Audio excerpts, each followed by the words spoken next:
Okay, good afternoon, everyone. I'm currently presenting this video from my hotel room in Manila. And today we're going to talk about how we carry out the Benedict's test for reducing sugars. The first thing we need to mention here is that it's absolutely critical that we are talking about reducing sugars here. So it's a reducing sugar because we include something called copper 2+ ions in here, as you see Cu2+, and these are going to get reduced to copper 1+. So because they're forming, this is a reduction because of gaining electrons. Now, only some sugars like glucose can do that. Other sugars can't do that, and these are ones are not called reducing sugars. So if it asks you what the Benedict's test is testing for, you must say reducing sugars. So let's have a look and see how that's carried out. So what we're adding here is this substance here called Benedict's solution. Now, you don't at IGCSE level, you don't need to worry about what Benedict's solution actually contains. But it says it contains copper 2 sulfate, sodium citrate, and sodium carbonate. Now, the part that's most important, as I said earlier, was the copper 2+ ions. So we're going to add a few bits of this to each one. So, well,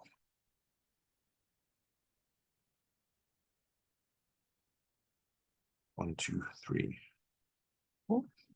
Now, this test doesn't actually do anything until we actually heat it up. So what we're going to do is we're going to add it to a water bath, and we're going to add it to the water bath for 3 minutes. And that needs to be at 80 degrees centigrade. Now, quite often just saying heat is sufficient, but you do need to first fact you're using a water bath for this experiment. So we're going to give it our 3 minutes. Now this clock might go on a little bit longer than that, but normally 3 minutes is the required amount. And as you can see here, we're getting different colors depending on the quantity of reducing sugar that's actually present. So the Benedict solution test is actually a partly quantitative test. So let's then analyze these results. So the first one we've got is one that stays blue. So this means that there's no reducing sugar present. Now, there might be non-reducing sugars, but there's no reducing sugars present.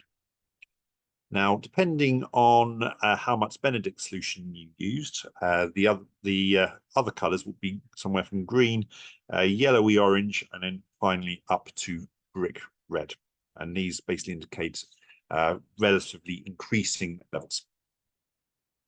Now, something that's worth mentioning is that something that is sucrose is not a reducing sugar, but you can easily hydrolyze it into reducing sugar. And we're just going to see how that's done. So we're going to add a bit of hydrochloric acid here, and then we need to neutralize it with some sodium bicarbonate, and then we will carry out the same test. And now it will reduce itself. So we'll actually get our reducing sugar.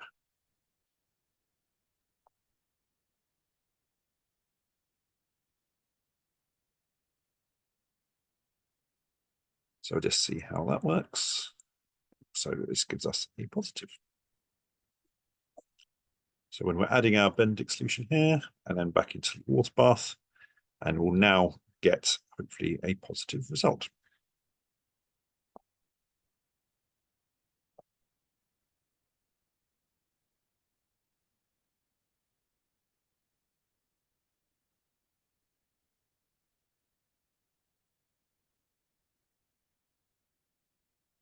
Right.